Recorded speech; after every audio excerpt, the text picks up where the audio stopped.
kangit-ngit o mga suliran sa kalibutan, suliran sa mga kabataan, nagkadaiyang korupsyon sa katilingban, ug bisan sa atong simbahan, adiksyon o suliran sa droga, panagbahin-bahin sa katawhan, sa relihiyon o tinuhuan, ug uban pang mga suliran, unsay mga hinungdan ni ining tanan. Tungod ni ini nahimugso na tao kining tulumanon, lamdag sa kahitasan, tulumanon nga muayag, mubatbat ug mutubag na ining tanan. Uban ni ining inyong sulugoon, Silbert Dondoyano alias Veritas. Lamdag sa kahitasan! Lamdag sa kahitasan! Ang maong tulumanon, inyong madungog matag adlaw. Lunes hangtod Sabado, sa may alas 6:30 ngadto sa alas 7 sa gabi. Ug sa adlawng Domingo, alas 2:30 ngadto alas 3 sa hapon.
Niyan usab ang tulumanon, lamdag sa kahitasan. Uban gihapon ni ining ubos ninyong alagad mong tulumanon, Silbert Dondoyano Sr. alias Veritas.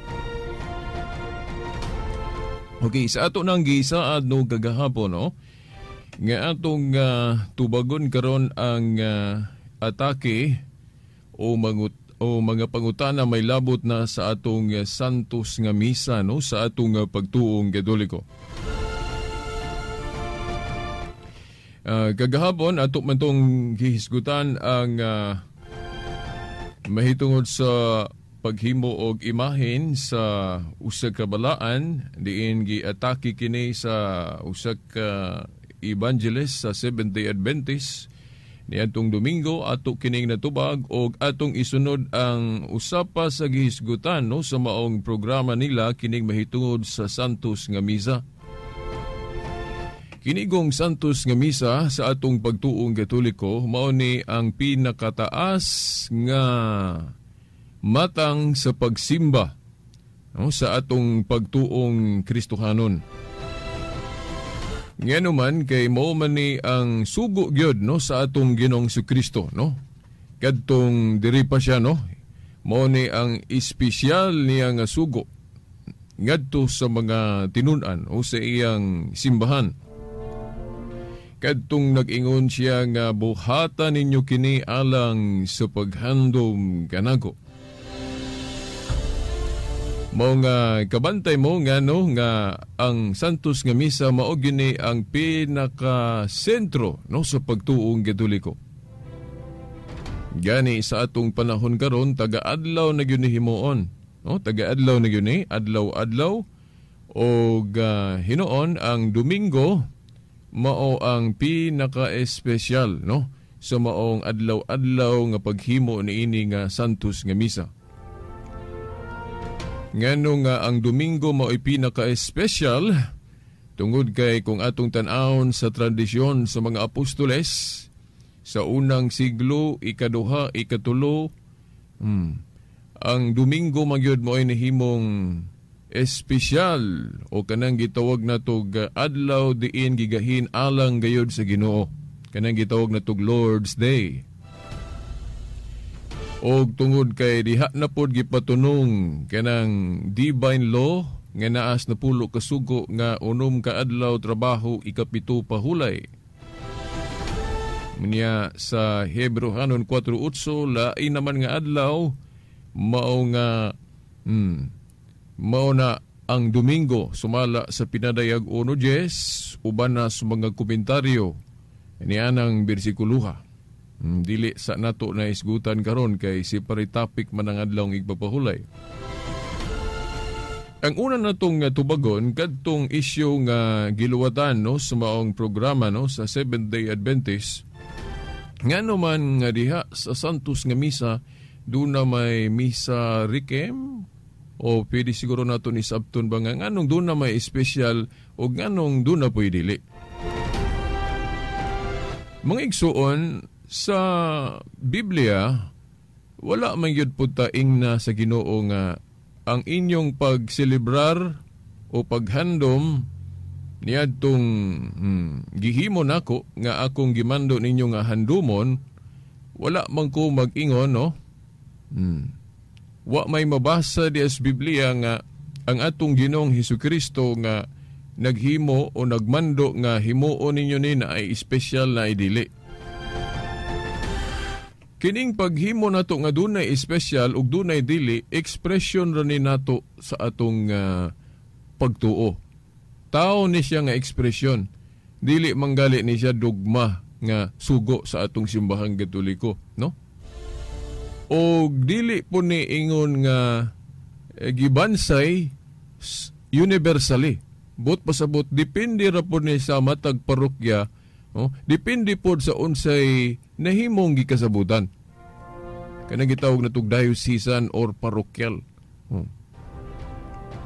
O wala man pud tadid is Ginoo ani, di ba? Sa Biblia, wala ta ingna nga bawal kung inyo ning dunay espesyal ninyo doon na pwede dili. Unya, gikasabutan man guni, no? O ang matag parokya o usa ka simbahan diya sa usa ka dapit na amapod sila kanang gahom sa kanang gitawag nila diocesan authority nila nga gihatag pod, no? Sa taas pa gyud nga otoridad, no?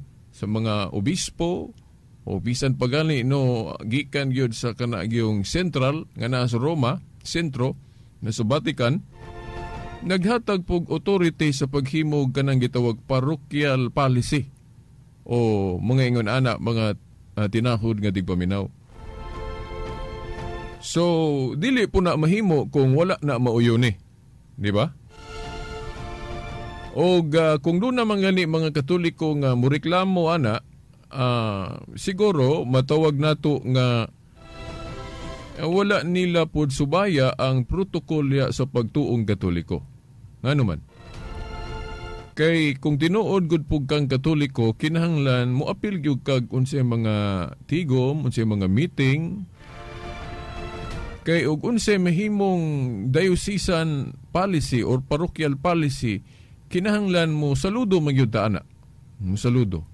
Pero dili na ingon nga dogma o kanang universal gyud na siyang sistema. O ignon talang kung balaod magali adi po na siya balaod. Kuan ra gyud na siya. Kanang gikasabutan ra gyud na nga ekspresyon nato ba. No tawhanon nga wala mapud did is Ginoo ana kay although naatay pagtuo apan doon naman ko'y mga bahin pod nga pwede nato nang mahimo kay wa pud did is Ginoo bisan pa manggani no kining atong means sa pagsangyaw karon. Wa man ta did aning magsangyaw tag radyo nga wa pa may radyo pud sa una panahon nila o kanang bisan sa atong panggobyerno na amantay gibuhat nga actually wala diha gisugo sulod sa Biblia apan gitugtan ta tungod sa authority pod nga anaa pod sa kagamhanan basta dili lang masupak ang balaod sa Dios. Wala may balaod sa Dios nga kuan nagbawal anang magkauyon ta nga na ay espesyal na idili. Pero kini pwede ra po ni wadon sa mga kadagkuan sa atong simbahan depende sa gikauyonan. Kay naalagi gahom ang simbahan sa pagdili og pagtugot sumala sa Mateo 18 versikulo 18, ang inyong idili diri sa yuta ako usab idili ngadto sa langit. Ang inyong itugot ako usab itugot didto sa langit. So kung moingon sila nga dili maayo na, ato po silang pangutan-on nga asa mabasa sa Biblia nga kung magkauyon ang katawhan diri syuta nga naay special na idili, dautan na, no?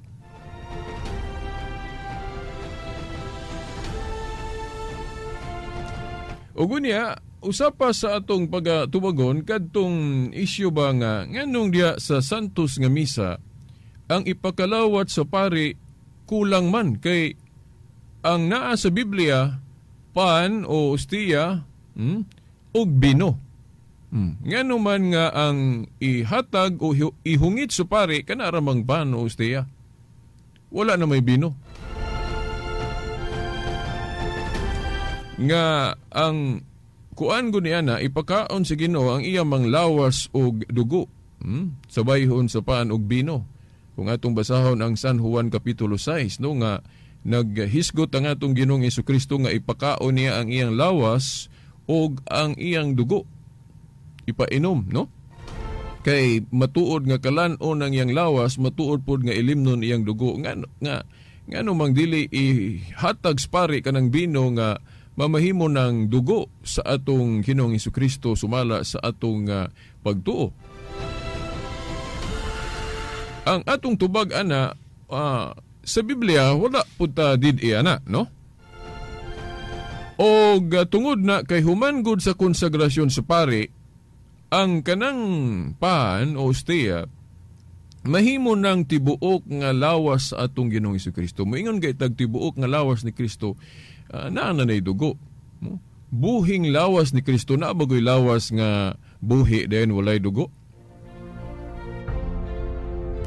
Mauna nga pwede nga bisag paana lang ngano man, tungod kay mahimo man ang tibuok nga lawas nga buhi ni Kristo. So kung buhi nga lawas ni Kristo, dili gyud ta kaingon nga walay dugo. So naa na nay dugo. Unya diha sa pagkonsagar sa pari, ipakita man gyud na nga naa gyud pan og bino, di ba? Gani ang pari mo inom man gani. Para pakita nga naa gyud ng duha ang lawas ug dugo. Nga makita nato diha ang pan o osteya o ang bino nga mahimong lawas ni Kristo no kanang pan o kanang dugo o kanang bino mahimong dugo. Nga gipakita gispari nga naa gyud ng duha. Pero sa paghatag naa diha ang isyu. Pwede ba nga bisag usa na lang ana? Munay pangutana diha, no?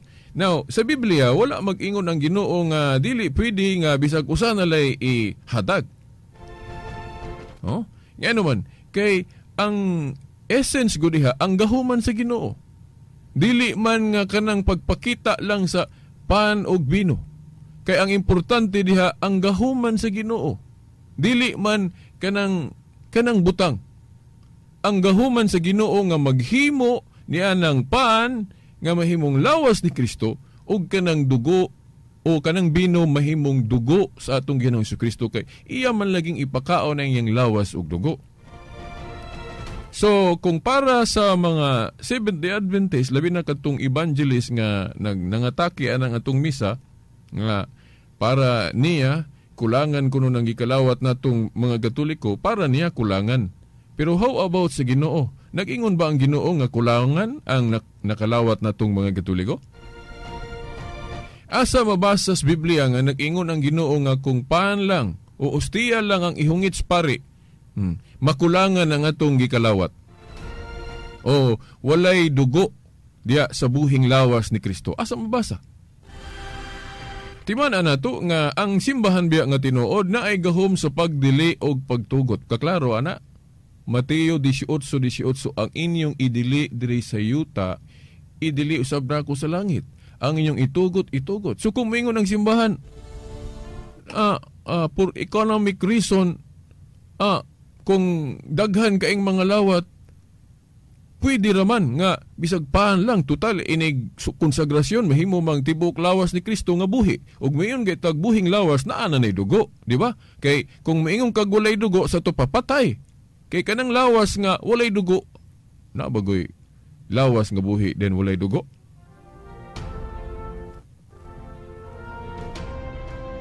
Unya ngano man nga ang simbahan karon kana ra gyung paan. Depende man guna sa sitwasyon mga igsuon. Kay doon namang gali nga mga misa nakita nako nga gamay ra gali kayong tao. Dayon sakto-sakto ra pud bino nga giandam. Hungitan man pud og apil ang mga tao, no? Dili lang kay pari mo mainom, no? Depende case to case basis man guna, no? Kay ingon ani man gud kung daghan na kaayo, no? Labi na karon kay daghan na kay mga sakop, no? Labi na kanang matag Domingo. Na pastilan og paimnon jud tanan ng mga Katoliko mo. Daghan ra ba kayo? Tao? Sus, unsa ka daghan sa bino andamon sa pari ana, no? Diya sa simbahan. So murag kuan na kay ba? Murag illogical na pug ayo na to paminawon ba nga dili ba pwede nga tungod sa gahom sa Ginoo nga bisag paan na lang mo'y hungits pare nga ang epekto ana dili ta makulangan tungod sa gahom sa Ginoo. So kung makulangan, so mura bag himuon natong imposible ba nga dili na pwede beritas nga kay ang gahom sa Ginoo dili pwede makahimo ana. Asa mabasa sa Biblia? Timan-an diha nato nga sa Lucas 1:37 giingon diha nga walay butang imposible diha sa Dios. Kung gusto niyang himuon. Unya, klaro man ang gahom sa simbahan, ang inyong idili diri syuta, idili na ko sa langit, ang inyong itugot. Parehas ragunaan ang atong kinabuhi diha sa pamilya, na aman dyo'y mga panahon diin, makasabot rapod ang Ginoo nato nga doon na tayo pag-compromise, for example, kana bang nata sa kawadon, dayon mangutang na lang ta. Kana wala mang gyud ngay, wa man gani gi-appeal sa napulo ka sugo nga kinahanglan ta gisugo ta nga kung apiki mo mangutang mo, wa may instruction des Biblia na. Pero di po na siya dautan. Labi nagnaag ta sa kawadon. Mubayad lang pod, di ba? Oo. Kana bang mga ingon ana bang for economic reason, dili na manggali kinahanglan nga mangita pag yung tag-teksto sa Biblia, di ba? Kay wa man tayo mabasa sa Biblia nga, kung inyong ihungit, ang inyong mga pare ihungit ka na lang hostia, dili na pwede, kay makulang na, wa man giingon ana. Gani, gyud sa pagkonsagrar sa pare, ipakita man yun ng duha, bino o paan. Kay ang epekto lagi ana, lawas man yun ni Kristong buhi o dugo. O na nga inig konsagrasyon ka ng hostia, may mo ng lawas ni Kristong buhi na nanay dugo, di ta makuwangan na. Na o mayon sila nga dili lagi na pwede beritas kay gi-revise. Well, dili manggod na siya ingon sa tanang higayon god nga kung mag-revise ta dautan na gyud. Kani bitong translation na to sa Biblia. Ato maning gi-revise kay dili man nato ma-perfect ang pang-translate. Wala man sa akong nahibaw-an, wala man gali perfect translation sa Biblia. Mo manggali nga magamit tag lain-laing version sa Biblia kay kana lagi masipya tong huba dito sa usa, laapoy gamito na naapoy laing version nga gamito na to, di ba? Depende na sa rason. Dili man na siya ingon nga, kamong Katoliko, kasalagin mo kay inyong gi-revise na tanawa sa unsay rason. Basig makatarunganon rapod. Dili day mo sugot ang Ginoo bisag makatarunganon. Na pagkadag binaril siguro ng bino andamon sa pare kung tanan yun pa imnon og bino di as misa. Di ba? Binataga-adlaw. Unya, napatoy nadunggan ako nga nganong taga-adlaw man? Uy, naaba day mabasa sa Biblia nga gibawal ang taga-adlaw, no? Timan niya sa Buhat 2:46, nabi mabasa nga ang mga Kristohanon taga-adlaw sila magtigom sa templo. Niya, napagali, nagay mabasa pag yung hubad sa Biblia nga nagtipik-tipik sa tinapay. Either sabto na to, nagkommunyon kay kanang tipik-tipik sa tinapay, breaking of the bread, mao man ay atong gitawag karon og Santos nga Misa. Niya, taga-adlaw. Una day, taga-adlaw guys Biblia, no? Nagtigom sila. So, granting nga, dili to communion. Butang lang nato nga dili to communion o misa to ilang gihimo dito taga-adlaw. Pero, dapat nga naay pagtigom taga-adlaw nila, kanang sa buhat 2:46, so, dili po di daotan nga kanang Santos nga Misa, pwede po natong himuon taga-adlaw. Kay, kana may kag tigom. Tigom diha, no? Balaanon man na nga tigom. Nya, kanang communion, di ba day na balaanon nga tigom? O kanang pagsimba, di ba day na balaanon, no? Kanang communion.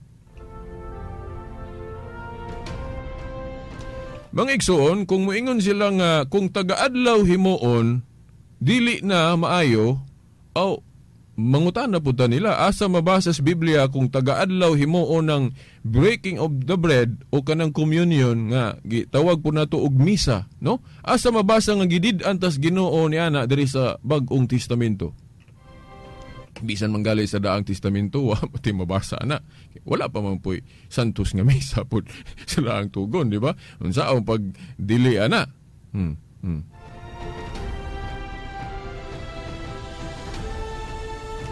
Unya, katong malimot unya ta, kanang bitang sakripisyo kay naamanggod sa Hebrehanon 7:27 nga matud pa, kay gihimo ni Jesus ang halad sa makausara ug wala na kinahanglan ang pagsubli-subli sa paghalad niya sa iyang kaugalingon, siya wala magkinahanglan sa halad adlaw-adlaw.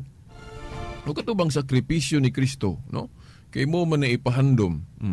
Kay kanang Santos nga Misa, sakripisyo manggunang naa, no? Nganong subli-sublion man na kunos Katoliko nga dili naman na ipasubli kay kausara man na gihimo ni Kristo, no? O mo na kuan, no?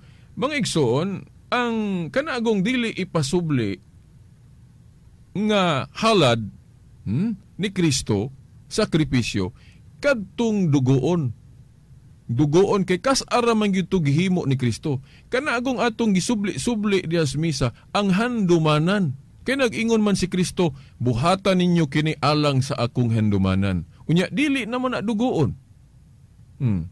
Kung sublion nato tong dugoon, murag gipatay nato si Kristo magkadaghan. Pero kanang atong gihimo diha sa misa, dili man na pagpatay ni Kristo kay ang handumanan man na. No, kadto man ang instruction ni Kristo nga buhatan ninyo kini alang sa paghandom kanako. Og kanang paghandom subli-sublion bisan pagali itaga-adlaw wala may sugo ang Ginoo. Wa man mag-ingon ang Ginoo nga gidili na. Gani kanang handumanan mas maayo sige nato nagsubli-sublion taga-adlaw gyud para nga mas maayo. No? Ano man kay kung imo gong mais-maison pagunahuna kanang maghandom ka sa Ginoo asa may mas labing maayo. Once a week, o once a year, o everyday. Bide, may mangutan na kung natanin niyo, be. Asa may mas maayo? Taga-adlaw, once a week, o kuan? Once a year, o everyday. Okay, mas nahigugma gitong taga-adlaw. Kung mas nahigugma gitong Kristohanon nga taga-adlaw siya maghandom. Diba? Po maingon sa Ginoo, buhatan ninyo kini alang sa paghandom kanako. Wala po noon siya maingon nga kinahanglan taga-adlaw gyud ninyo ni handomon. Wa siya maingon ato na ng pagbuot. Prerogative na nato, labi na nga ang simbahan nga tinuod na ay gahom sa pagdili og pagtugot. Mangita pag yung teksto nga asa mabasa nga nagmando ang Ginoo nga himuon na taga-adlaw. Pwede po mi mo balis pangutana nga aha mabasa sa Biblia nga kung himuon na taga-adlaw masuko ang Ginoo. Nagbawal siya. Wala po. Maingon na ba sila nga kung wala galis Biblia gitudo, di ta mo tudloan na, di na ito nabuhaton na. Naaba des Biblia nga, anang ilang gitudlo nga dili pwede kung taga-adlaw na to himuon.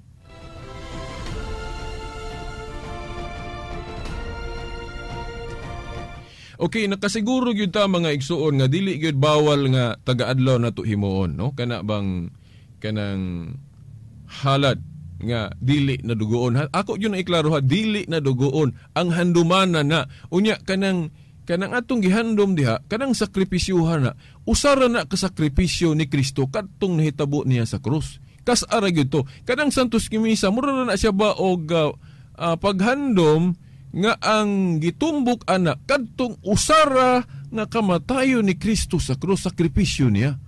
Oh, mao nang naa. So, mayon ka gipatay si Kristo balik-balik dili kay nabagoy pag-ihaw ni Kristo diha anang Santos nga Misa, nga kanang atong gihimo diha sa Santos nga Misa, paghandom ra man na adtong usara ka sakripisyo ni Kristo sa Kalbaryo.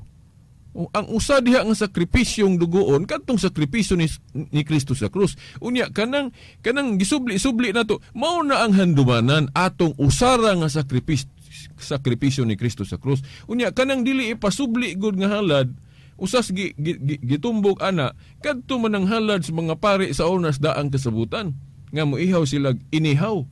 Katong duguon ba nga inihaw? Ani basahon nato og klaruhon ko nato ng sa Hebrehanon City 27 nga ang halad kada adlaw nga wala na kinahanglana mao ang halad inihaw kun sa hayop. Dili ang lawas ni Kristo. Mga igsuon, no? So, mao na ang atong tubag. Dayon, ang pinakabugat gyud natong gihimo nga basihanan mga igsuon ato ning nakita pod sa mga early fathers gani kadtong mga early Christian. Sila sama nila ni Obispo Ignacio, nila ni basta katong mga Kristiyano nga mga diha makita nato ang ilang kinabuhi sa bisag unang siglo, napagali part din sa ikaduha, ikatulo, no? Naay mga church history nga nag-asoy. Nga ilang naay mga church father na to nga ilang gigamit ng Malakyas 1:11 nga usa ka tagna. Na ako noy halad nga gikan sa pagsubang sa adlaw ngadto sa pagsalop, na ako noy halad nga putli. Oh, wa may laing gitumbok ana kung imong kag halad gikan kuno sa pagsubang sa adlaw ngadto sa pagsalop, kung imo nang analyson taga-adlaw na ang gitumbok ana. Kut pasabot na ay halad taga-adlaw, no? Wa may laing gipasabot ana kana mang Santos nga Misa, no? Kay gikan sa pagsubang hangtod sa pagsalop sa adlaw adunay dako og labing putli nga halad unsa man ning halada, no? Taliwala sa mga hintil, na? So bag-ong testamento na ning halad. Taliwala man sa mga hintil. Mao naman ni ang kadtong panahon na Kristyanismo ang gitumbok ani, kay kung mayong kagsadaan ang gitumbok ani, para raman sa mga Hudyo to, kay Jewish go to religion tong daang kasabutan. Unya kini unsa man ning halada, taliwala sa mga hintil man, diri na ni sa New Covenant, panahon na ni sa simbahan. Ano man kay pwede naman masakop ang mga hintil sa sa simbahan, no? Na ay putli nga halad, unsa man ning putli nga halad, no?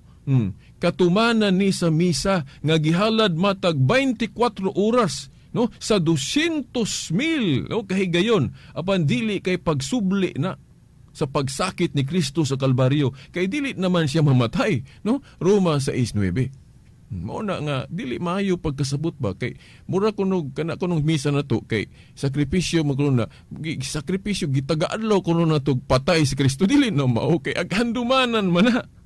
Ang putli nga halad nga handumanan usara to kasara tong halad nga dugoon ni Kristo. Unya kanang dili ipasubli sa mga pari katupong mga dugoon nga katong mag-ihaw sila hayop, dili nang handumanan kay kanang handumanan ipasubli na. Pero ang gisubli diha kadtong paghandom sa kausara nga sakripisyo ni Kristo sa krus. Nakuha ninyo?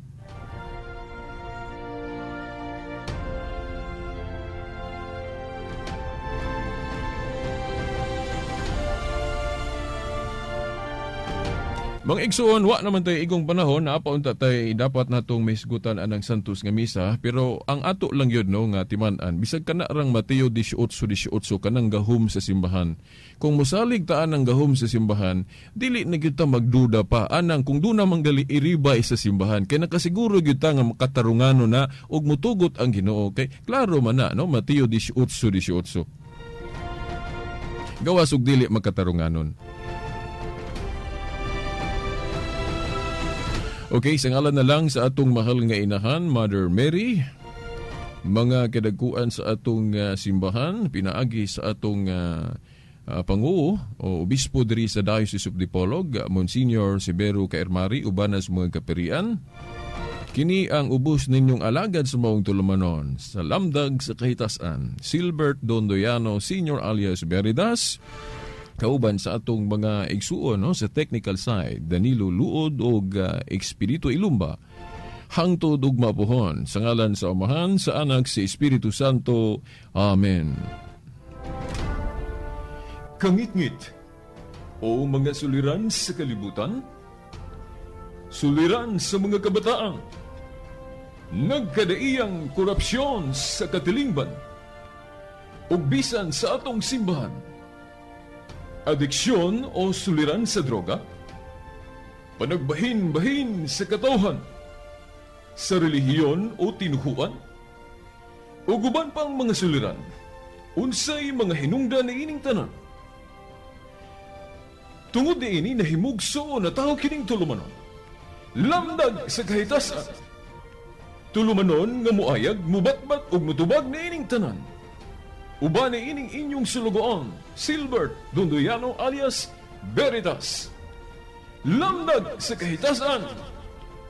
Lamdag sa kahitasan!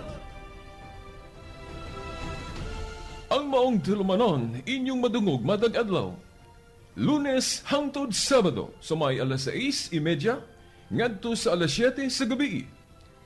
Ug sa adlawng Domingo, alas 2:30 ngadto alas 3 sa hapon.